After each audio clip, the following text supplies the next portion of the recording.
Welcome to the Marble Sports Worldwide Podcast, where we discuss and analyze your favorite marble sports. From JMR Marble League to I'll Go Do tournaments, we'll make sure you never miss the action. All marble sports, all the time, right here on the MSW Podcast.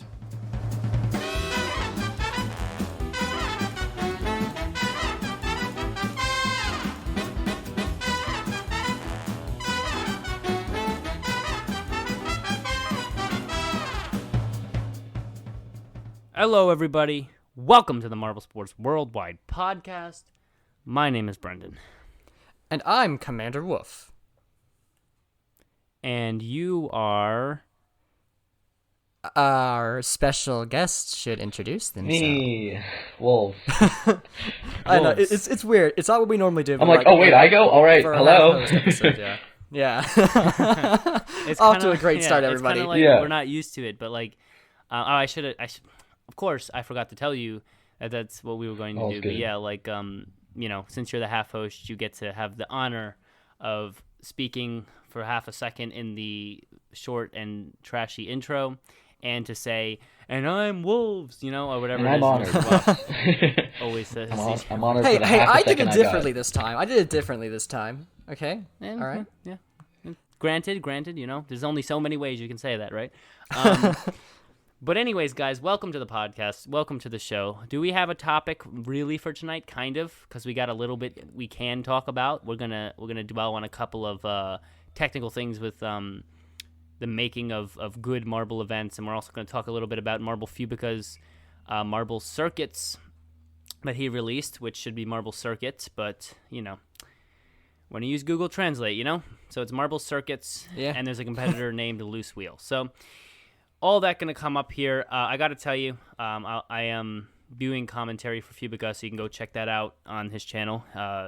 Certainly a big channel, and it is so fun. I just did one of the races, the real races that was, all the marbles together, and that was just so fun to do.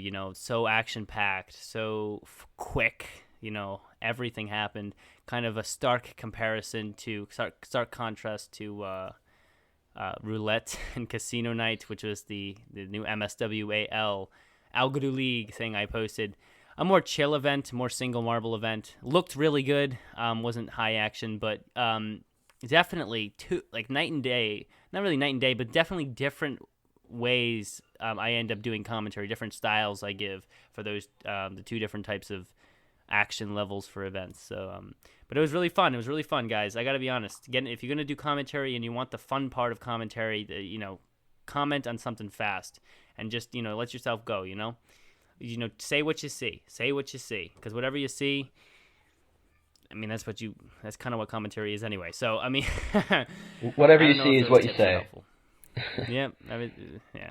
You kind of just talk about what happens in front of you, and then that's commentary. And if you're good at it, well, then people think you're good, and you're a good commentator. But that is all I really have for you guys for the intro.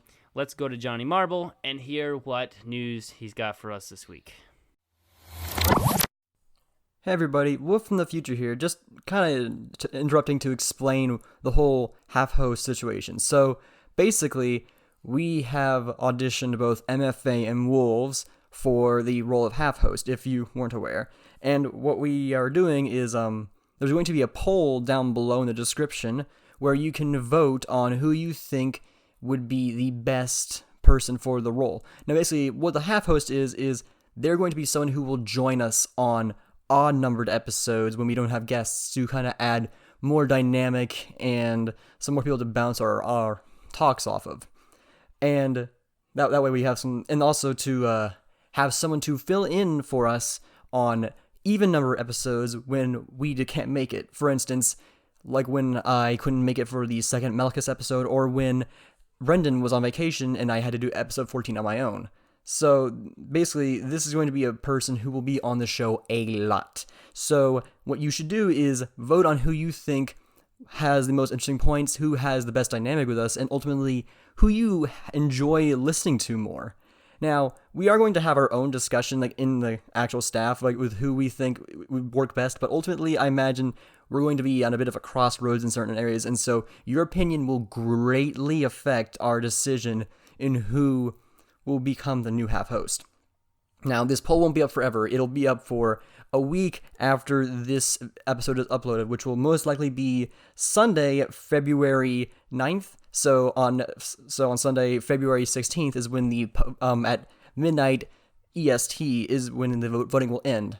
If it comes out earlier than that, then it'll be a week from that day, but at midnight as well. So, in the description, that'll be a poll.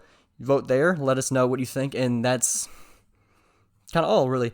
I guess one thing adds, do not judge based off of, I would definitely go back and listen to the old episodes, they've guested on, so MFA's, and Wolves' other audition episodes, because it will help you to form a better opinion of who you think should go if you haven't listened to them in a while, or if you never listened to them in the first place. This, however, I will say, do not judge based on audio quality, because Wolves, while his audio quality was a bit sporadic between the two episodes, he is saying he will get a better mic if he gets the role. So do not judge based off of audio quality, but rather on their ability to have a discussion with us on the podcast and be entertaining on the podcast. All right, now back to the show and back to the news.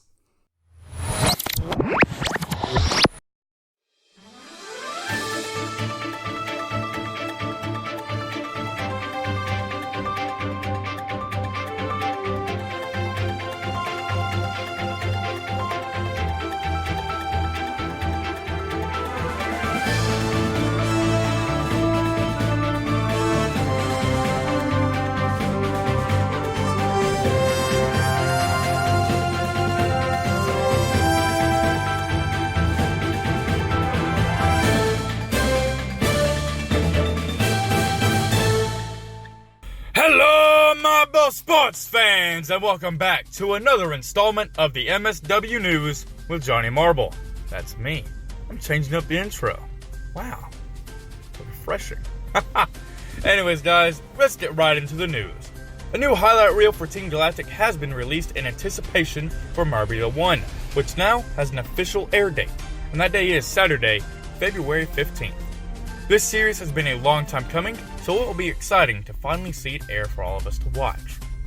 In other news, Marble Fubeca has released race number 2 of the Marble Circuits, the Bahrain Grand Prix, and it was leaps and bounds better than the race before it.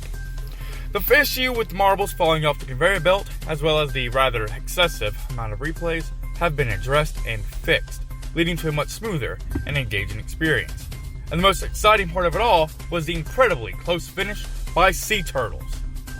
It was incredibly close, but they managed to slip past Peppers right at the finish to claim victory in their marbly hands. Finally, event number 3 of MSWAL, titled Casino Night, concluded with mixed reception. The event was heavily reliant on luck rather than skill, especially part 1, leaving many of the fans unsatisfied with the event in whole. The MSWAL committee has recognized these shortcomings and promises to improve upon them in the future. That being said, the results of the event are Crescent in first, Cyclops in second, and Firestar takes third. While it may not have been as exciting as other events, luck is still part of any competition. So congrats to them for having the best luck of all. But hey, that's the end of the news. I've been Johnny Marble. You guys have been great. Let's take it back to Brendan to continue the podcast.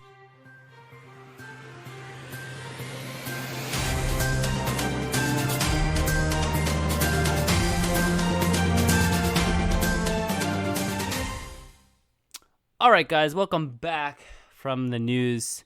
I certainly got to create a more creative re-intro than just "all right, guys," because that's what I've been doing. It's all relative. Everything works. It's kind of tradition at this point. Yeah, it is kind of tradition, but tradition is meant to be broken. And if anyone is meant to likes to break tradition, it is me. I am that guy, and it often bothers people, but it works out for the better. Breaking Marble tradition, you make progress. You make more progress. Yeah. All right. Well, I want to introduce our first topic today. So this is crazy because we haven't talked about this channel, I think, since episode 8. It's been a while. Marble Fubeca has returned, and we have more variety to talk about. Dun, dun, dun, and it feels so good. So yeah, he has released his Marble Circuit videos. I think it's called the the Australia Grand Prix. I'm not sure why specifically it's called that, but whatever. That's how it is. Because he kind of what he does is because he has 2 channels, right? He actually, if you take his Fubeca Maniacos, which is in Portuguese channel, and you combine it with his channel that is called, what is that called? It's called Marble Fubeca. Fubeca's Marble Runs or whatever. If you take him and put him together, he has more subs than JMR. Technically, JMR is certainly more popular though because he Fubeca has made fatal marble sports mistakes in previous years that I am now helping him with. But people kind of don't like the countries thing. He kind of just takes all the Portuguese stuff and just puts it through Google Translate to make it English, okay? And listen, it actually has an element of humor of it because like you'll see the titles and it'll just be like this backwards sentence of like Marble Fubeca Australia Pre-Grand Marble Sport. Oh, I didn't think about that. And the name of the Grand Prix is probably just a mistranslation. Yeah, the language barrier is significant. Yeah. That's amazing. I'm glad. And it actually is like a huge thing. One of the things I've been doing is as I'm setting up the Fubeca Discord, helping him with that, is finding someone who is fluent in both languages because that's going to help with the cross barrier situation a lot. The language barrier, yeah. The language barrier. Language barrier is like a giant wall of pillows where it's easy to break through, but it's still annoying to deal with. Yes, walls of pillows are annoying, Brendan. All right, well, let's get on to the topic. So, Fubeca's Marble Circuits, for those of you, if you couldn't tell from the name, is very similar to, it's heavily influenced by, as far as we can tell, it's influenced by the M1 concept, but I think it's more reminiscent of NASCAR racing. Like specifically, like if you notice at the ending, like on the podium, they all had these like little bottles that were colored white. I'm pretty sure those are meant to be like milk bottles, and like it's a tradition at least in NASCAR for the winners to drink milk. So I think that might be like an indication that this is based off of NASCAR stuff. I don't know if F1 does that. No, but like that's a thing. He said to me that he wanted to kind of take after NASCAR because we knows JMR is doing it after Marbula 1. So I mean, he wants to do it after NASCAR, and NASCAR is pretty much Marbula 1, but in a different. Formula 1, but in a different place. So it's kind of like that's fair. Varying styles. So I was right about the milk bottle thing. Okay, that was a nice little detail there. I gotta say, like that was actually a great detail to kind of tip off to that. Yeah, that's something you should pay attention to. It's very important. Good catch. Yes, but so it's similar in concept that like there's it's a lap based marble race, and I gotta say, it is definitely like the first race. Like, was easily my favorite video that Fubeca's ever released. Like, it was so much more entertaining. Like to see that. There were some issues that I will say. Like, okay, so my 2 biggest issues was one, the conveyor belt. Should I continue my complaints, or should I let everybody say some positive stuff first? Well, if the first complaint is the conveyor belt let like 4 marbles fall off of it, he actually did fix that in the next one. He did do that. I did see that. But I guess so. My complaint about it for that first event was while it did kind of emulate how like especially in NASCAR where there were restrictor plates, like there are big crashes. It doesn't feel like it's hard to get it doesn't feel right for them to fall off of the conveyor belt that way. Like it didn't feel like it was their fault. It felt like track failure. And then my other complaint was there were a lot of camera cutaways throughout that whole video. It was so hard to keep up with what was going on. There were so many slow-mo replays. That too. There were a bunch of times where it would cut to a replay at a weird time, and like I know it's like probably it was like okay, like there's not much going on in the course at this particular lap, so let's cut to a replay, see what's going on there. Or I think he would just kind of insert it between, so you could kind of like have a moment to relook at stuff. My problem with the replay, I did not have a problem with the replays themselves.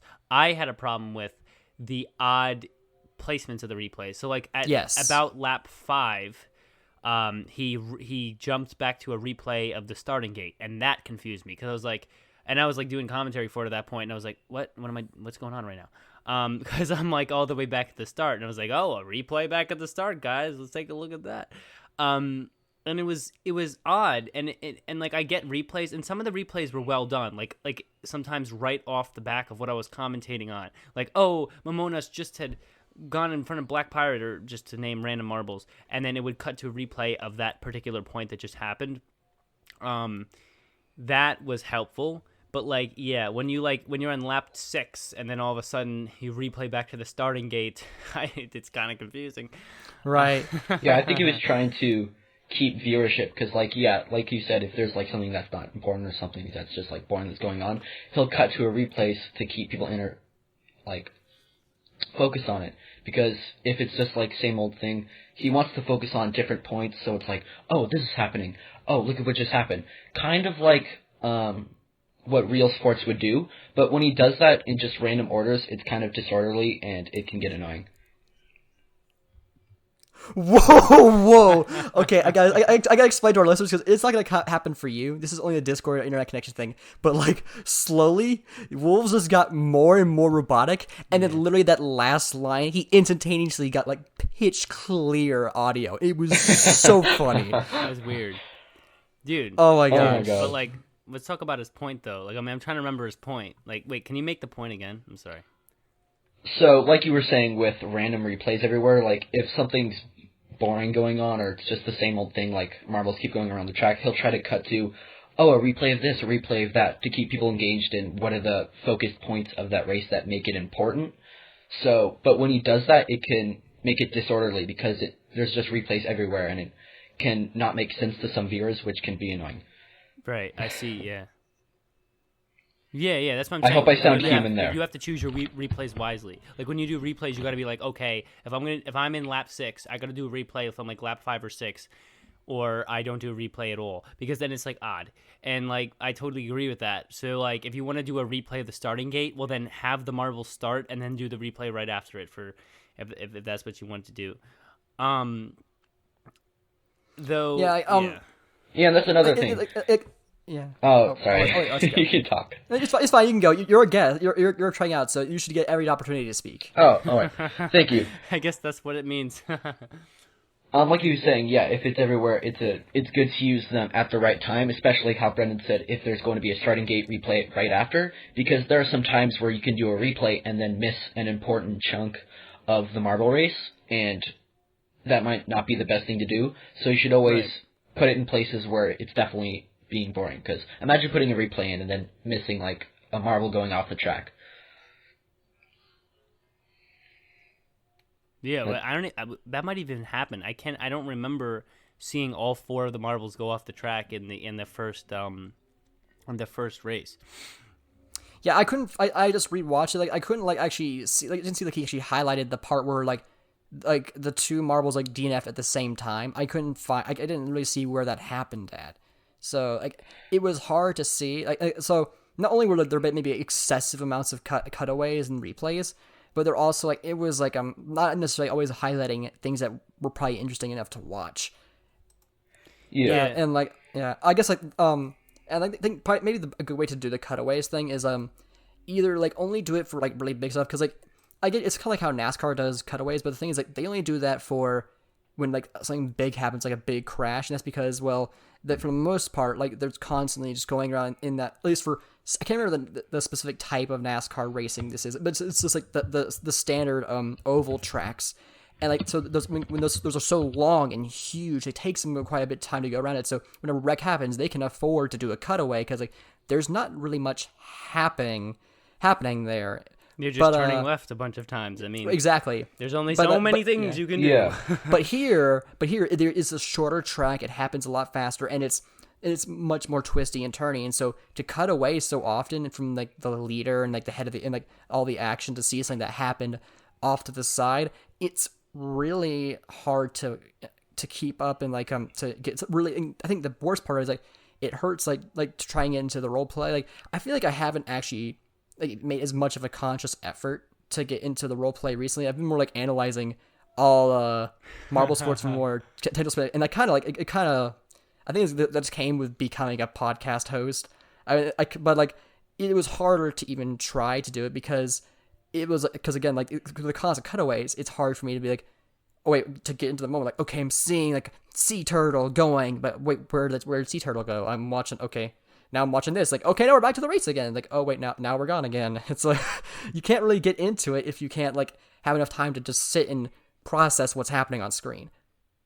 Yeah, I agree with that. And I don't know, something you had said before, talking about making a connection with the connecting with the lore and stuff. I thought when you were gonna say that, I thought you were gonna go the route like, oh, I haven't been making as much of a connection with the lore of Fubeca as I had with JMR. Oh no! I was like, I was just like, saying like yeah. If you had said that, that would have been such an amazing point, because that's like one of the things I'm trying to do when I'm helping the channel. It's a misconception that I'm doing that to somehow rival JMR and their amazing quality stuff. I think a couple people believe that because it's, I don't know, people like drama, so the more dramatic it seems, the better it is. But like the reason I'm doing it is because this guy, dude, he has like hundreds of thousands of subscribers, hundreds of thousands of potential fans, and it's like a lost potential. It's a lost potential because he has like all of this equipment, like he has all the tools for like a perfect marble sports competition, but it's just not executed correctly. And like the reason that most viewers like kind of, they think about Fubeca and they don't really relate to it, but they think about JMR, they're like, oh Rangers, oh Limers, oh Pinkies, I can't believe you say them, but you know, I mean, like those team, Momo even, I mean, that's because they have that kind of personal... The history. Yeah, the history and the personal feeling part, and that's what I'm trying to inject into Fubeca here as I work with him. We're trying to make a tournament where we actually have teams that have the unique names and the unique logos and that aspect of it, because that's the aspect that brings... the connection with marble sports, as opposed to just kind of how the videos used to be in the old times, just watching marbles roll and you know, because people for some reason love to watch things roll like that. You know, it's more than that now. It's like we're following a team, we're a fan of a team, we wear clothes that say, well, the only one I have right now is Mellow Yellow. I was gonna get the Limers one, but I never did. But you know, we have clothes that say the names of these teams on them. Like that's it. Like imagine the chaos that would ensue if JMR brought in 16 completely new teams this year. It would be an outrage, and people would stop watching, and because they'd be like, I don't know any of these teams. Where's Savage Speeders? Where's O Rangers? Where's Limers? Where's Mellow Yellow? You know, like where's all them? And because I know them and I like them and I want to see them win. That's the thing with Fubeca that has been holding him back, because he would kind of do different countries every time, and we kind of use different colored marbles for each of the different countries each time. And so it would kind of be like, people be like, okay, yeah, like this is different now. I don't even know these teams. It doesn't even relate to the last competition. Who the heck are these guys? I'm not from Venezuela, whatever, you know, or Luxembourg, Brazil, or Australia. I mean, like, you know, like I don't know those countries, and they're different, and it doesn't mean anything to me. That's the difference. And there are a few people who enjoy those types of races, but it's just to make that personal connection. That's what JMR has done. That has turned marble sports from just watching things roll to enjoying a sport. That's what makes sports sports. It honestly is. Like think about regular sports. In all honesty, like all those regular sports started as some people just going out in the field and like wanting to do something a little bit more complex than just throw a ball back and forth. They wanted to add points to it. They wanted to score it. They wanted it to be hard to throw the ball back and forth. That's how sports emerge. But what made sports like a thing where millions and billions of fans get behind it every year? It's the teams. It's making teams that people can get behind. Imagine if New York just, you know, released, I mean, New York is a big city in America if you're foreign. New York's just released like all new teams next year. They got rid of all their old teams with all the legacies and history of them, and just released. It would be unbelievable chaos, because like people then just lose the connection, and just that to me is the difference between JMR and all other marble sports. It's not that they're the only one with their type of camera quality, or they're the only one who has the certain type of marble track. You can go buy all the stuff they use. There's literally, it's so easy. The websites are online. If you want something that JMR uses, you can go buy it. I'm not saying go copy them because that's dumb. Because, I mean, if you're going to copy somebody else, you're not even going to, why do that? Just make up your own thing. But, like, you literally could go buy every single marble they use, every single block they use, because it's just online in a store. A couple of things they build from scratch, like the rafts, which were cool, but like you get the idea. It's about the fact that they made that personal aspect to it, you know. And to me, that's why when we had the previous episode, we talked about copies and things like that. Copies come when you copy the personal part of it, not the structural part. I mean, you can copy the style block for block, and then it's a little bit overkill. But, like, you know, if you're both doing a marble circuit, that's different from, like, Fubeca naming all his teams O-Rangers and Savage Peters. That's different. That's how I see it anyway. Yeah. And I gotta say, like, after seeing the seating for the second race, like, that track, oh, I'm liking it. Like, I didn't really expect such a drastic change, but, like, so I'm really excited now for M1 more than I've ever been, because, like, this is like a proof of concept for me in my mind.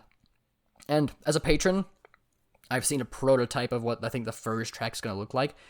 So I've already seen that thing, like, that it's gonna be interesting. And now that I know how it can be done, I can, like, and now that Fubeca is like the first one to do it, they actually have someone who they can look at and see, okay, this is what worked, this is what didn't. Let's take what did work there and apply it to ours, and then see what they did wrong and make sure we don't do it, or if we are currently doing it, to improve and and fix it. And I think it's gonna make M1 all the better for it. And like, yeah, and I think that's how it should be looked at too. Like, it needs to be looked at like, hey, like, if this other channel is doing a similar thing, let's look at it as an opportunity for both of our channels to use the competition to get better. Like, because, you know, without the competition, you stagnate. You stagnate because you don't get any ideas, because you don't see other people failing or succeeding. And I just see that as, like, you know, as Fubeca does his thing, JMR can be like, okay, those things seem good, those things did not, let's change our thing. And if Fubeca can be like, oh, JMR did that, didn't do that, let me change my thing. And then both people are just getting better and better and better. And then for fans and viewers, and I'm like, I like to speak from the viewer's perspective, because, like, that's down where I'm at. For them, it's so much better experience, because then there's two channels. There's more than just one channel that is releasing exciting content. It doesn't make any channel less good or less bad. It does not. It does not do that. It makes more excitement for the viewer, and that's, like, what's all about. That's how you take something like Marble Sports and turn it from a YouTube series into, like, a real thing. You get more and more content to almost, like, you can't even keep up with all the Marble Sports content. You got to choose specific ones. That's, like, I'm talking about. And, like, so when, you know, when people talk about, oh, you can't do anything in Marble Sports, so you copy JMR, and, like, no, it's because, like, how, like, it wouldn't make sense for there to only be one channel, you know, there'd only be one person doing it, because then it's just, you know, it's just, it doesn't grow. Right. Exactly, because back to, like, if it was just one viewer, it'd be a lot harder to build and have that channel grow if they're having to experience all new ideas by themselves. What's healthy about having MSPN, Marble Fubeca, and JMR, and all other Marble Sports is that they're able to learn from each other's ideas and ways of thinking when using different kinds of Marble Sports, is that if there was just one, it'd be extremely hard for it to grow. But now that there's so much more, they're able to look at each other and take more notes and progress in new ideas, which it's not for competition of who has the most viewership or who has the most subscribers. All the content that they make is for the viewer. It's for you. Because if there was only one, another thing is viewership. They rely on each other to keep posting because they keep you interested in the whole idea of having Marble Sports. If it was just Marble Fubeca, I see that they still crank out a lot of videos, but for JMR, they're not able to make it as much as other Marble Sports, so it'd be a lot harder for people to stay focused on that specific channel. Right, yeah, because, like, there's gaps. Like we know what gaps are like. We've been in a gap for the last like 3 months where JMR has released content. And then there's been nothing for 3 months, and except for, of course, the once a week Marbula 1 poster thingy, which was like a big delay, and then the highlight reels, which are, I mean, like the filler stuff. But like, there's been gaps, and like that's what I'm saying. Like this is how, and like it's bad. It almost is, it like Wolf said, beneficial when there's competition, because if there's like big gap, every time there's a big gap for JMR, they lose viewers. They do. Because they don't get the same amount of viewers as subscribers that they have. They don't, okay? And they won't, by the way, in Marbula 1. They just won't, okay? Because people kind of forget. Okay, it's kind of like when you have a favorite channel, but the channel just stops posting for 3 months. Life, you still have to do your own life stuff. You still have to move on and do whatever it is you do in life, and so you kind of forget about that channel. And I mean, it's not that you lost interest; it's that the channel nothing's there in that genre. But like, if there's another channel posting in your off season, that channel has their on season, then you're like, okay, I'm still engaged in this topic. So I feel like I'm not, like, there is no downtime for this, so I'm more into it. And that's absolutely correct. Absolutely correct. And that's why, like, how my mission as a whole is to try to make marble sports bigger in general, not just make JMR bigger, but make marble sports bigger. Make it bigger so that viewers are year-round interested and have something to watch, something good to watch, okay? Good, something exciting to watch, something new, and something that will keep their interest. Not just, making one channel who takes up about a third of the year, the biggest thing when they're on, but then it's just dead when they're off, right? Because then it's just boring. I mean, imagine these 3 months when there's nothing going on, and even though the channel's so great, if they're so great but there's no content for 3 months, then it's like, oh man, like when is it coming? And so it's all about just like trying to make it so that the viewer has a better experience in the topic, because this is like a topic, like not just a one channel thing. So I don't know. That's how I see it. I guess. I don't know what you guys think about that.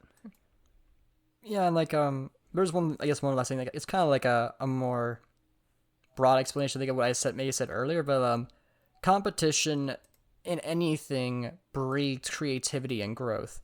If you were the only one doing something, you aren't pressured to become better because Absolutely. You're the only one providing this service or this product. So it doesn't matter, because it doesn't matter to make it better, because it's the only one that exists, and everybody will have to suck it up and just deal with it because it's all they can get. But when you have competition, especially good competition, that forces you to really look at your product or your service. In this case, the entertainment of the anything, Marbula 1, Sand Marble Rally, and Marble League, and like say, how can we make this better? How can we make this more entertaining? How can we make our viewers feel more engaged?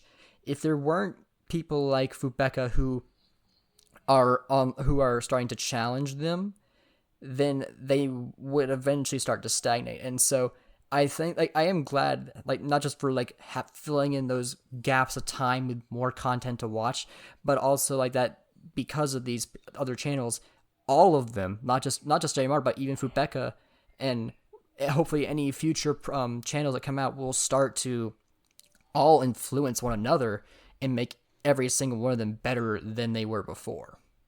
Exactly. Definitely. I'm all about that. Go ahead. I was going to say the marble sports community, just like Wolf said, breeds creativity, because now that there's more competition in marble sports, years ago, I only saw JMR. A lot of other marble sports that I saw was like Algodoo leagues, and those were all kind of generic, didn't have a lot of character to them. Just like Algodoo leagues. I saw a lot of Algodoo leagues who's like, pick your favorite marble, red, blue, violet, and those were interesting. I can't. I mean, like, I'll watch those every where it's like pick. It's all we had. One of the color of one of like. It was so 50 flavorless. Solid colors, and let me take 50 spheres and just throw them down like a generic track. I don't know why people enjoy that so much. It's all that we had. It's all that we had, Brendan. Marble sports wasn't a thing yet. Yeah, like 100 years ago, people thought this was the life. Like, that's what they thought. That was the future for them. But now it's like way better than before. They didn't know what they could have had. Community, the best you're gonna get is a bunch of spheres just being thrown down a track. You're not going to get real. I saw an Algodo League once Yeah, that that's tried true. to do squares. Wait, seriously? I'm done. They tried to do that's squares. Not, we don't. That's not. It was hilarious, but it was more like a Okay. slanted That will track, never be. so it kept rolling. But yeah, that was. But back to like the JMR community It kept and rolling, other Marble Sports not- community, it keeps every single channel that does Marble Sports on their feet. So it's constantly making them like, what can we do better? What do other channels doing? How are they improving? What can we do to replicate those kind of things? They're never copies of each other. They're just variations that help other channels grow. That's my opinion on the matter, at least. Yeah, But I 100% agree with that. I wish.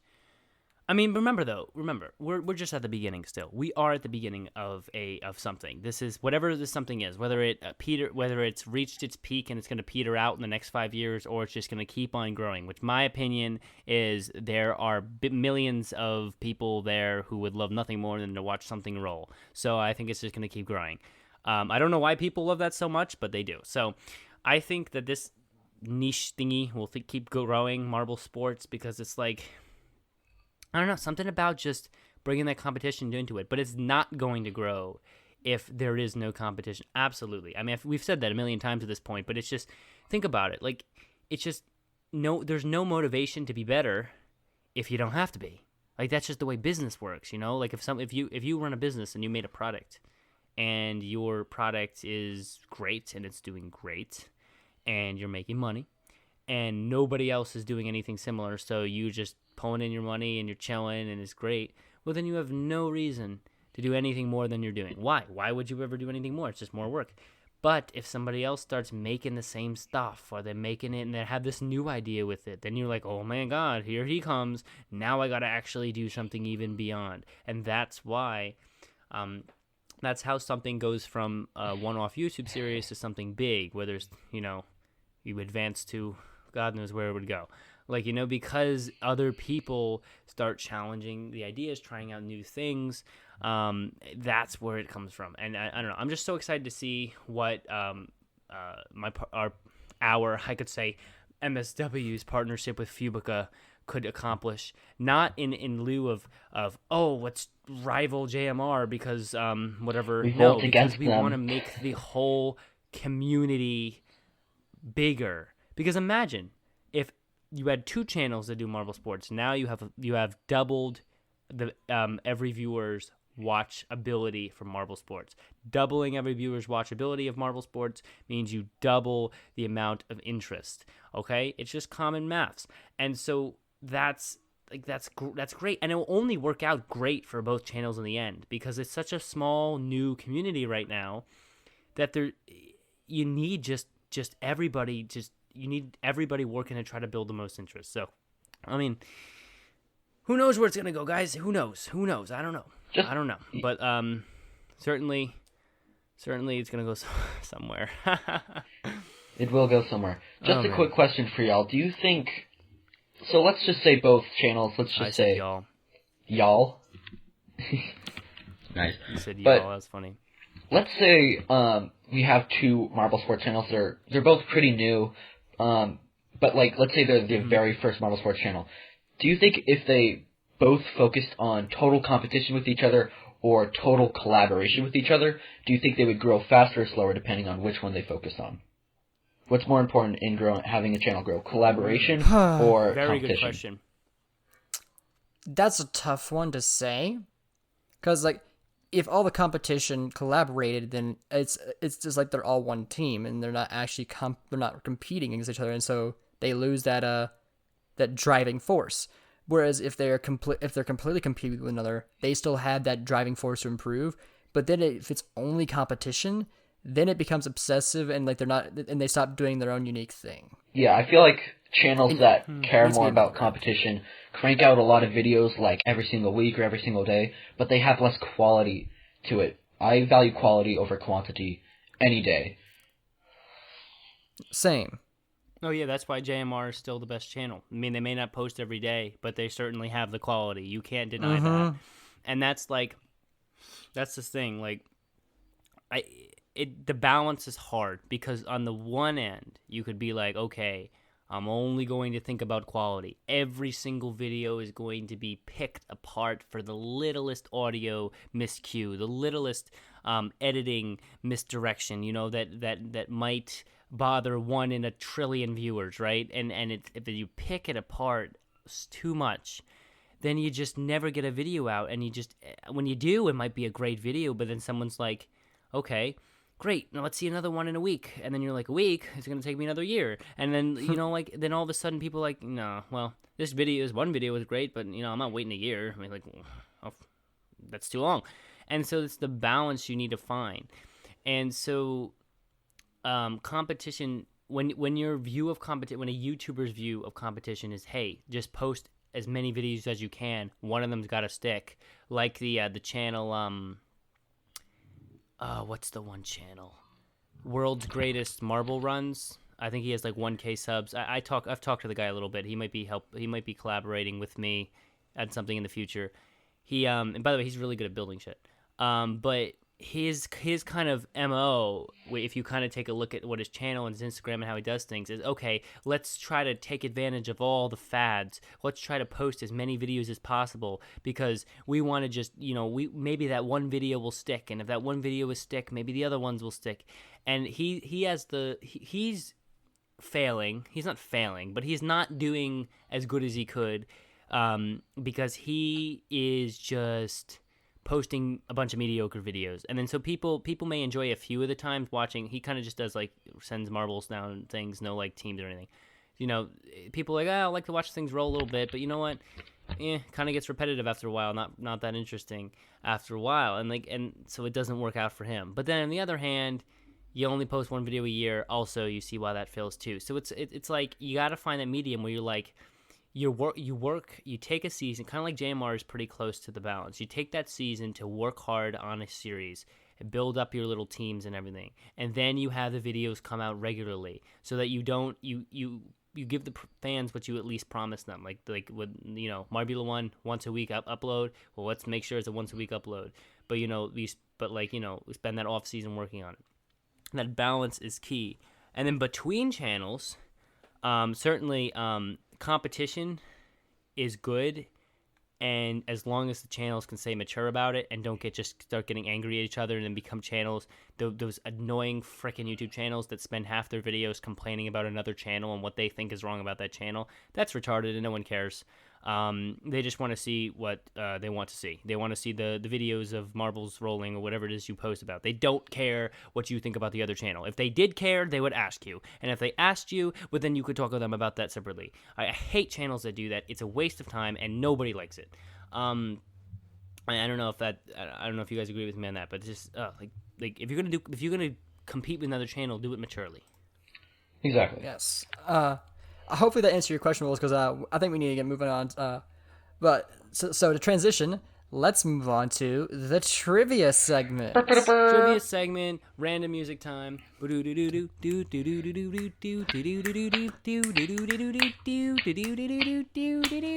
hard to get a beat going. That was the Trivia. The trivia. We're just done. Okay. The trivia segment. That was great, guys. I think that is Broadway worthy right there. I had an idea for like the Pink Panther kind of theme going. Maybe we can do that for the outro. Like the trivia segment. This doesn't work as well as why are people still listening to this? I don't understand why it has to be different every time. It is. There's no way I can remember what I did last time, so I think we're in the clear for that. Yeah. Wow. Yes. We're good. Anyway. All right. So. Okay. I'll start off the trivia segment, and this is important because this is the very first trivia question, as far as I'm aware, that actually is about Marble Fubeca. So. Ooh. Oh wow. Big moment. Fubeca, bro. Yes. All right. So. Applause.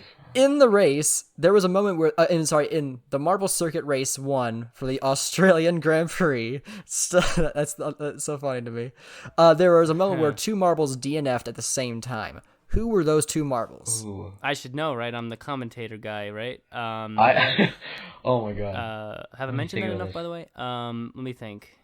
I know it wasn't Arrow Frog because Arrow Frog was single and out by himself the first time. Unless I'm wrong, it was not. Oh, it was one of the weird ones. It was not Pink Pearl, of course. I'm forgetting a lot of the names right now. It might have been Fast Coup Pins, which I don't know what that means. I feel like it was Fast Coup Pin and somebody else. That's half my answer. I would go with Fast Coup Pins and Big Dogs. By the way, I love how it's Big Dogs, not Big Dog, but Big Dog. Just like it's like sea turtles. It's not sea turtle. It's sea turtles, plural.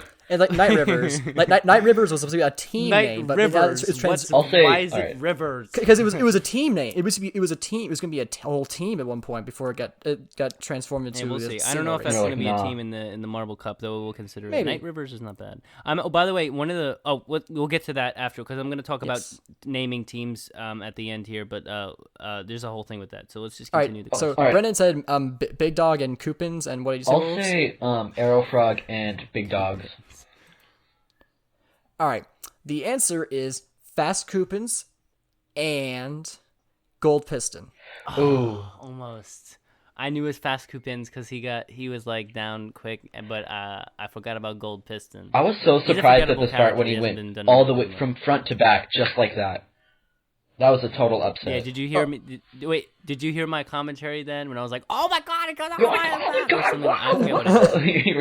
By the way, all over the place. So, I'm not sure if this will help. I know this will help us to figure out Coupons' name, but the original name for that specific marble design was, I think, Mocha Madness. It was supposed to be based off of coffee. Like Coupon is like termite or something, like fast termite. It's supposed to be. It went from a coffee to a termite. Okay. I would have loved Mocha Madness, but now one of my favorite marbles is a termite. It's kind of like how Johnny Marble will say like things like alagadoo, like pronounce it so incorrectly in the news, but be so confident about it and so blatant about it that it's funny. It's kind of the same thing. How like Fubeca blatantly just has the marbles named Big Dogs with his S and Night Rivers as there's more than one Rivers. You know, gotta throw those plurals so out everywhere. It actually is hilarious. Obviously, in the Marble Cup, we will try to be more like English skilled. But I mean that's I guess that's why I'm there for that. Somebody's gonna see that and be like, wait a second, where'd the S go? And type it in the comments excuse me, did you just remove an S? Excuse me. I don't know. Somebody's gonna it makes more sense with the S. Dude. All right, so I wonder if anybody else actually laughs about that. That's funny, man. That's funny to me so much. All right, so who's got a trivia question? Oh yeah, me. I'll do mine. I'll do S-Man's because I never have my own. All right, so what is Team Galactic's best final placement and in what year? That's a good question. I'm going to go 5. Can you repeat the question because my dog is distracting me? What is... Your wolves is distracting you? Sorry, that was so stupid. All right, what is Team Galactic's best final placement and in what year? I'm going to say 4th in 2018. I'm going to say 5 in 2018. I'm going to say... They never did top 4, I don't think. I think I'm going to say 5 in 2018 as well. 2018? All right, well, let's see. It might have been 2017, let's see. 5th in 2017. Oh, that was so close. I was bouncing between those two. I knew they never got top 4. See, this is where my weird marble connoisseurness comes in. I know they didn't get top 4. I know that they're a middle of the pack team. I know that they never got bottom 3. So I know we're probably looking at top 6 or top 5. I already had narrowed it down to those two just by arbitrarily pretending like I knew what I'm talking about. Good stuff. Wolves, do you have a question? I'm sorry. What was the answer? My dog has been distracting me. I'm sorry. Tell him he comes in. You guys talk about marble sports again? Tell him big dogs, go away. Call him Big Dogs now. Go away, I actually kind of want to do that. I'm going to walk around like a pug. Calling things plural. No, friend. What'd you guys do? It was 2017, but what was the place? I think 5th. Oh, 5th. Yeah. 5th. Oh, okay. So I got right number, but wrong year. I got both wrong. Which they both happen to be numbers. I do have a trivia question, though. Okay. Yeah, I mean, like, fourth was close, though, yeah. All right. Oh, yeah, go ahead with yours. What are the two Hazers competitors for the M1 poster? Like, over the two names that they posted. Ooh. Ah. I'm going to go Hazy and Smoggy. Shoot. I got no better guess. So I can't remember their names. Oh, that's okay. I'll forgive you. What was All right. it then? So, Marble Guy's guess is Smoggy and Hazy, and Lost guess is... So is mine.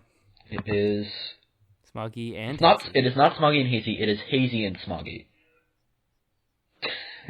Nah, you guys got that. Serious? Nah, I'm No. kidding. Okay. I just rearranged the words. I was like, excuse me, that's literally the same thing.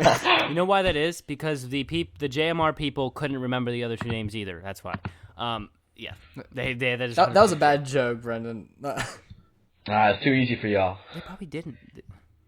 No, that was the only two names I could remember. That was a good question. And I couldn't remember a single one.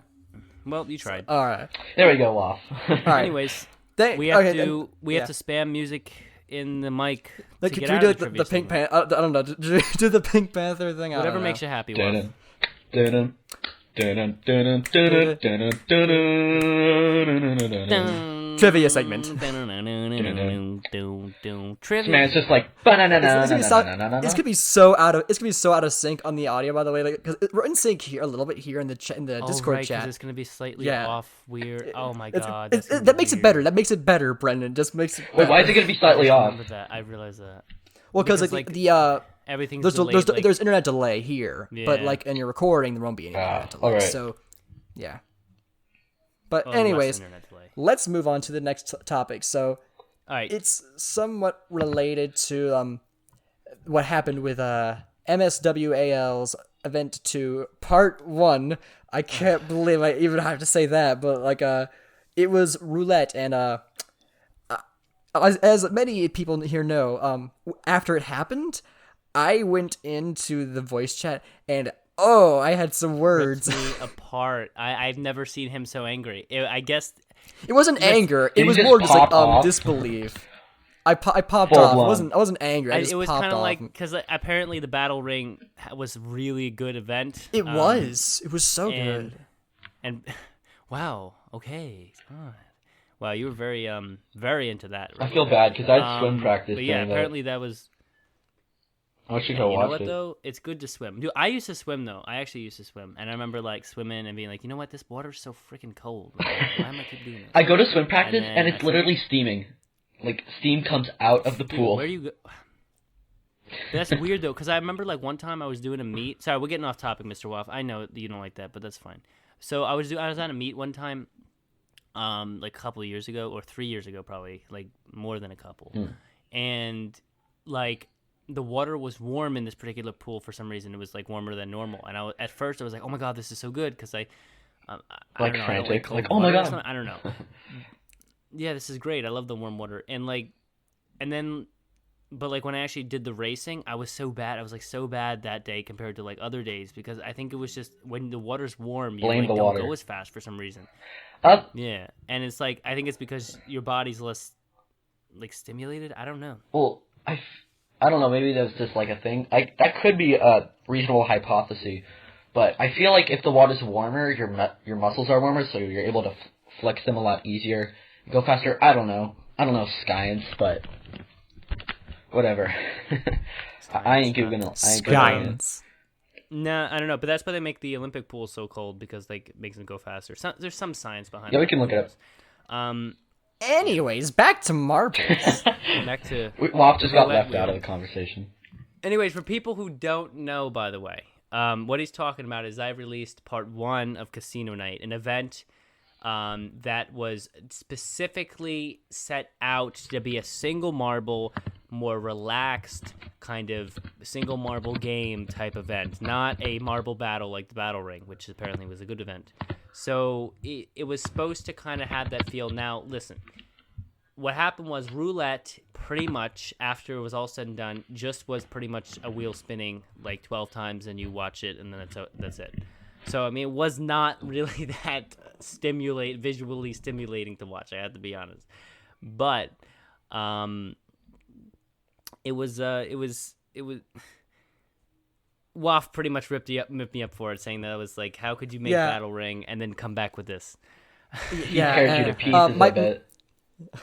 In the live chat, like that. I actually made a comment, but apparently I made it like after the video was over, so I didn't save it. But I literally said at the end, "Not gonna lie, that was the worst event I've ever seen in Algodoom marble racing." Burn. I see. And like, I honestly, I would hardly call it an event. Like, I gotta be like, because it's okay. So here's the main point that I kind of wanted to bring off of this, basically, is that it's just entirely luck based, and in all marble racing, especially in a simulated environment like Algodoo, it is all random. But the problem is that like this one had like it was literally just the one single variable of wheel spin, marble land on spot, get point. Where like where in Algodoo, like in a standard amazing marble race, for instance, it's like basically because it's all simulated and like the randomness, like what happens when it hits a specific bump. Because if you've seen like races and stuff, like even though it's in the same environment, like they'll start going off at the exact same speed in the exact same place on the flat part, but once they hit a rounded or a protrusion somewhere, suddenly everybody's going in reacting different ways, and that's definitely a random variable there. And so ultimately, all Algodoom racing is several really complex randomized number generators, but like there's so many that like so many different things can happen. Whereas this one, it's literally just the one. It's just the wheel spinning. Yeah, Brendan. it was, and it doesn't really help with the role play because it's hard to like pretend like amazing's happening when literally nothing amazing's happening. I see. Listen. I understand. I totally get it. And listen, I guess the lesson from that though, for anybody out there who's making marble sports.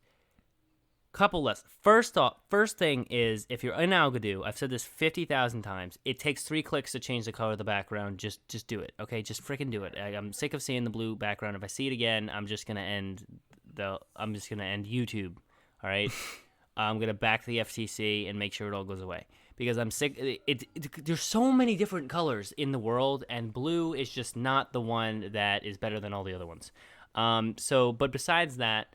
Definitely make sure that when you're doing Algodoo, if you have the sense of mind to go past the generic blue background and a black track and try to decorate your stuff, keep in vision that the decoration and the actual interest of the event have to be balanced. Yes. When form over I function. When I talk about... you want function over form, at least have it perform. Right? It's better to have a good performing event than one that looks good. Yeah, I agree with that. Like, I mean, you want that visual appeal too, but like it's got to be interesting to watch, you know. And that's why like you see like these videos of these awful looking tracks in Algodoo to get like 3 million views. It's because like the function of the track is like you get to watch 50 different marbles go down a track, which I don't even know why that's interesting to people, but they like to watch it. They like to like pick one and see if it gets first somehow, and like. That's interesting, though, like, even if it's decorated so well, watching a wheel spin 12 times is never interesting. I actually got bored with my own video during the commentary on that video. Yeah, I remember that. Like, you literally said, like, there's not a lot happening, guys. That was a moment. Just my opinion, when I see, like, a lot of Algodoo sports, like, why people are so interested in, like, seeing a bunch of, like, 50 different colored marbles go down, like, a track and have them be eliminated, is the spectrum of not really, like, gambling, but, like, a sort of thing like, will I win? Will I lose? Do I have good luck, bad luck? It's just a matter of you're interested in will I win, will I lose, am I right or wrong, and wanting to see what happens in the end. So I see, for me, I would pick a color and then skip to the end and see if I got it. Just like an effect of seeing if you were right or wrong. Same. Kind of like, not like a gambling effect. Like that's what yeah. But just like being interested in it. I'm so sorry that I did that to you, but like that's exactly what happened to me when I first left the marble sport, or not marble. It wasn't marble sports, just the marble racing community. I started to go to be like, okay, like green's my favorite color, so I watched green. I watched green marble, and generally in the amazing marble races, in a leg, 3 marbles will end up being having a chance to be eliminated. And basically, the fans would vote which one to get to stay, which one would be eliminated. So basically, what I do is like the tension's only I'll watch like when like one marble make it all the way through. After that, I've seen all the fun. Then I'll just skip ahead until there's like only like 4 or 5 marbles left. So like, okay, here's the tension. This is where they actually will determine who is going to be eliminated and who won't. And so I realized I'm not even watching most of the videos anymore, and that's why I left in the end. But then JMR got my recommended feed, and the rest is history. Yep, I know people like some people. Those people that take it seriously, they're like green loss. They like throw their phone across the room.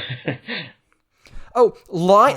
Oh okay, yeah, funnily enough, lime was a color that was in the algorithm racing community. Was also with very toxic fan bases where people were accusing people of rigging their races for them losing. I don't know why. Lime is a color that attracts a lot of angry people. People don't like lime. Are you saying something about the Limers? Are you saying something about the fanship of the Limers? Is that what you're saying? Brendan, I'm saying something about nope. I'm saying something about the color lime. I'm saying something about the color lime. Okay. So the color red. I know that somehow this is a planned attack on the Limers and my fanship of the Limers. Brendan, it is never attack Brendan and his Limers. It's a death sentence. 100%. Okay, I mean, this is obviously you obviously thought about Limers and you were like, you know what? I haven't bashed them recently. Oh my! Let's get back to it. Listen, okay, I understand that they're going to win Marble 1 though. I have high hopes for them, actually. Jeez.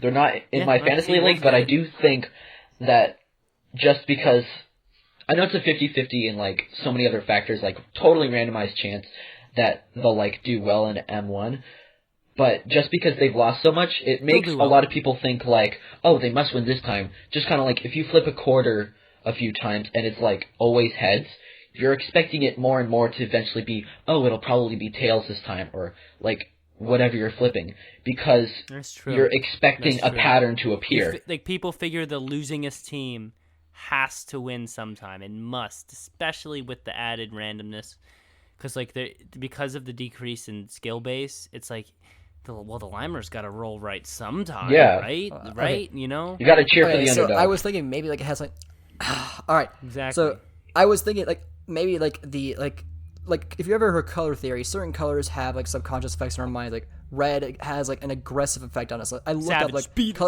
looked up color theory for lime green. It's like maybe like it has a similar effect. That's why a lot of people get very aggressive in the comment section about it. But no, apparently like lime green has an effect on the brain of like it promotes liveliness, freshness, and creativity, which is the exact opposite of what. So I have no idea why Limer fans. That's why I'm a Limer fan. I'm a lively, creative person. See, I don't know what gets angry when people disrespect the Limers races have. That's so... No, because it's hilarious. like promoting lively, creative people, promoting because you have to be lively and creative to enjoy the marble sports community. It's kind of like, and that's the thing, by the way, like people who don't enjoy the marble sports community, it's one of those things where in order to get into it, you have to actually do the give it the chance thing. You know, you have to just sit down, go to the beginning. I'd recommend any season of JMR. Probably 2018 was a good one though. Sit down, pick a team. Pick a couple teams because one of them's not going to do well. I guarantee that. And just sit there and just watch it and root for it and really get into it and just be like, oh my God, I want that. Then that's where you can actually get into it. And like when you don't do that, I mean, it's kind of like when like you have to put that in. You have to sit down and actually let yourself get into it in order to actually test it out for real. And so like lively, creative people who are attracted to Lime, they're going to really get into it because they're like creative and they're allowing themselves to go into the pretend world. So that's like, that's why they get like that. Wow. I do have some beliefs in color theory. I do think it's a very important thing when interacting and portraying colors. But just like when I see Savage Speeders, I see like that deep red. I think of like hardcore and like fast, just like how it like the logo portrays. But another funny thing is, like, Brendan's like, oh, I like the Limers, so I must be creative. It's like a palm reader. that was kind of like a joke, but yeah, I definitely, like, I don't know, like, you just get pulled to, I don't know why I got pulled to the Limers. It was just like, you know, they were not doing well, man. And just, it's fun to say, granted, it is fun to say Limers. By the way, that was the topic we were supposed to talk about. We're going to have to... Wait, what time is it? This is the topic you wanted to... What? 55 minutes. Who knows? It's not supposed to be coordinated. All right. We're going to be coming to an hour soon, but I did want to mention one thing, because something that's been on my mind recently, because I have a new task. Naming the teams of a marble sports competition is one of the most freaking important things that ever, like, if you are making a marble sports competition, you have to spend time doing this. A lot of people don't. I see a lot of smaller channels who do not spend time doing this, and it shows in spades that they do not spend time thinking about how to name their teams. And I mean pretty much every channel besides JMR. Everyone is terrible at this except for JMR. When you name your MSPN's teams, got some good names. No. It's not Yes, a couple. they do. A couple. I like the telescopics, A couple bro. good names. A couple. But because I actually took a moment, because I have to name a bunch of teams for Fubeca and the whole tournament coming up. So I want to do it. I want to do it right. If I'm going to do something, I'm going to do it well. And so I was thinking about the names JMR came up with, and when I think about them, they are so masterfully crafted. Like, when you just say them out loud, they seem so simple. Like, oh, all Orangers is orange and then RS at the end. But like, just like like you can try that same gimmick with every other color, like bluers and yellowers, all that kind of stuff, and you don't get any of the same effect as Orangers. Just like, you can try, like Oceanics is just ocean and then X, but you can try that with many different other things, and you just don't get the same effect. And it's just like the way they kind of put the words together, so that when you say the word out loud, it kind of gives you the feeling of the color of the marble. That's, first of all, beautiful. And then after that, like, the names sound fun to say. There's all of them, most of them are smooth right off the tongue. That's a good name. It's not just about naming it something cool, like, oh, you see a black marble, so let me name it black holes, whatever. It's about naming it so it sounds good in your head. It makes the words actually evoke like feelings of the colors of the marbles. And they do that in JMR, and that's why they crushed that. It's very hard to make names like that. I am working on that, and it's not easy. I mean, you kind of get it, but it's not it definitely is not the easiest thing. And like, it definitely is easier with single competitors too, because you can kind of get a little more creative, because you don't have to like name it in a way that like kind of signifies it's a team. You can try to name it anything. You can just name it like watermelon or something like that, whatever makes you happy. But like, oh man, like, naming a team's so important and so often overlooked that it literally turns you off to marble sports channels. It does. And other channels in general, because when the teams are just named where like saying the name is just annoying and not fun at all, right? And I don't know, I just have to stress that, because like as I've been trying to think of names, I've realized how well done the naming was on JMR, and how important that is to do when you're making a marble sports competition. I don't know what you guys think about that. I'd say that, yeah, a naming is important, because like, again, I've been in this community, like the marble racing community, I think longer than everybody else here, and I've been in the days of where everybody was using literally the same marble pack.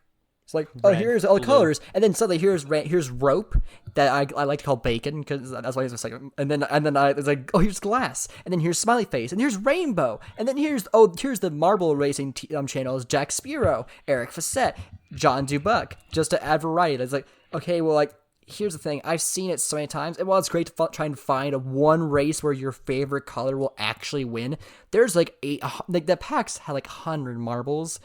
Your chances of your marble ever winning on even like with these vast variety of races was slim, and even then, if they won one, chances are like a lot of the races out there weren't even fun to watch. Like, it was so ununique and unoriginal back in the day. I can't imagine going back to that. Yeah, I get that. I don't know though. I guess it's just, I just feel like it does have a huge effect on that. And the logos as well, by the way. But logos are like kind of like, they're more of an inner fan Yeah, thing. they're more secondary. the names need to be good, and then the teams themselves. Oh, and the teams need to be different. Another mistake Fubeca makes that I've noticed is that, well, at least in past videos he's done, he's had teams that often looked similar colors, so you couldn't really differentiate them when you were watching. And you're like, yeah, they both look yellow, but like have the blue in different places, right? And like, you know what I'm saying? And it's like, I mean, that makes it hard. It does make it hard to relate to a team because you're like, that team looks like the other team, so what's the difference? So I don't know. I think it's important to keep in mind, like if you're making a marble sports competition, whoever you are, just be sure to take a second and think about those things that people often overlook. They just want to get right into making the events and filming the marbles rolling. But think about the teams, think about the names, think about the colors you're using, think about those things, because we want to ask, why is JMR so good? Why is that particular channel so much better than mine or all the other ones? Mine meaning for people who are saying this to themselves, and like not just me, but but it's because they focus on those little things. They do. They thought about the names. It seems to be like they thought about them a lot longer than you might guess at first.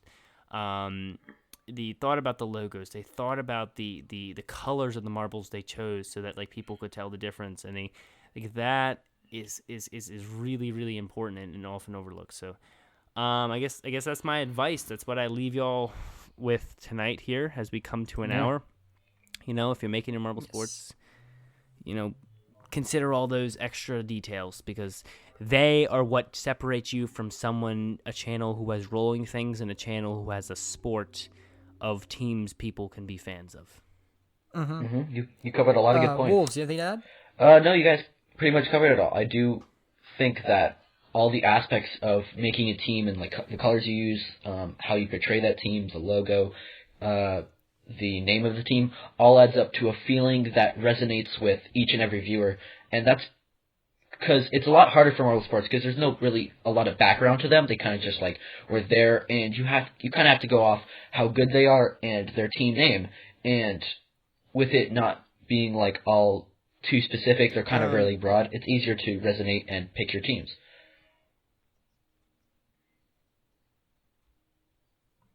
Yeah, I definitely agree with that. I mean, pretty much what I was saying as well. Yeah, like, I don't know. Covered it all. I don't know. There's a lot of things to consider. It's weird how much you could delve into these topics. Consider all these odd things. Yeah, there has been a long episode live chat, but not longer than any of the other ones. Like we always go to about 103. Yeah. And then we're like, hey. But hey, you know what? I think that's a great place to end it. I don't know if anyone got anything else groundbreaking this is a to say. great episode. Yep. I'm really excited. This is I think gonna be a start of a more engaging and varied period of the podcast season. Varietous. Yeah, varietous. I hit my mic a little bit. Hold on. But yeah, like for one thing, we have Fubeca back again, so we can actually start talking about his channel more, which is nice. Which is nice, both because MSP. Hershey from MSPN has gone back to college, so MSPN is gonna be slow. And then while we wait, but JMR is while it's still slow right now. If you saw their post, they are going to Marbula 1 should be coming out February 15th, I believe. February 15th. Hey. So excited, yeah, dude. so I actually want to see got a lot of stuff happening there. And then qualifiers for Marble League will probably be released shortly after Marbula 1. Oh, so, no, they're not going to be. I bet we're not going to see qualifiers till the summer or May. Who knows? We're going to see May for the qualifiers or June. We're going to see the regular Marble League come in August or July. And it's going to wrap up, and we'd be lucky to get any Sand Marble Rally by the end of this year, believe it or not. Marbula 1 is big time, and big time as far as like a lot of videos and a lot of time, and then so in Marble League, well, I mean, you know how that goes. You got qualifiers, league itself with all that fanfare, showdown. We're gonna be at Christmas by the time all that shenaniganry is over. But you know what? Gives a lot to talk about. I'm just so excited to see not only where JMR continues to grow to, but also where Fubeca will continue to grow to, where other channels that my own I have a lot of plans for, but also the other ones as well, where they continue to grow to start to build a community of actual marble sports as opposed to just this unorganized rolling of things. And so it's just I don't know. I mean, I'll leave you guys with that. Whoever made it this far. Also, thank you to our half-host Wolves who has done his second tryout. So it's now both MFA and Wolves has done their 2 tryouts. If you're still here, remember, comment down who you think is better. I mean, like, just go ahead. We need to know who you guys want. And because we gonna be picking one of them to be a half host, and well, both of them will be on a bunch of time in the future because there's something coming up for me as well. So Yes. With that all being said, guys, we are a little bit over the time that I like to go for a podcast, so we're gonna get out of here. Let's see, I don't know what outro music is coming, but I welcome it with open Hope arms, it's good. guys. All right, so I kind of just want to give some context for why I picked this outro song. So I was driving home from school when on the radio the song "The House of the Rising Sun" by the Animals was playing, and I was like, you know what? This sounds very familiar to a song from a Kirby game I played. And sure enough, there is a song called Revenge of the King's ending theme from Kirby Superstar Ultra that has a very similar melody to it, I believe is the correct terminology there.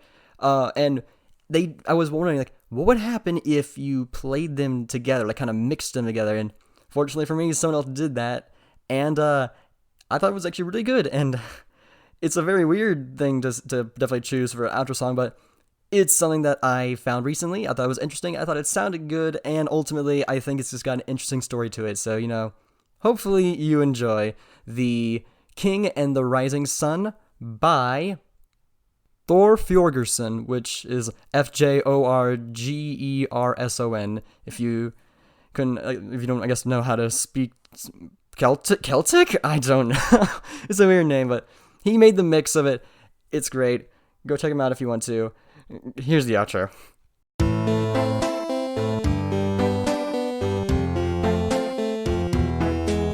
There is a house in New Orleans they call the Rising Sun, and it's been the ruin of many a poor boy. And God, I know I'm one. My mother was a tailor,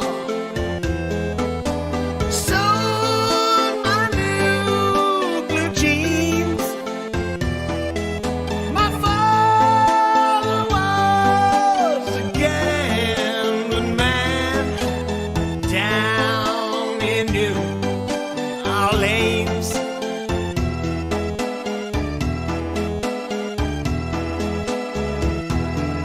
Oh, mother, tell children not to do what I have done. Spend your lives in sin and misery in the house of the rising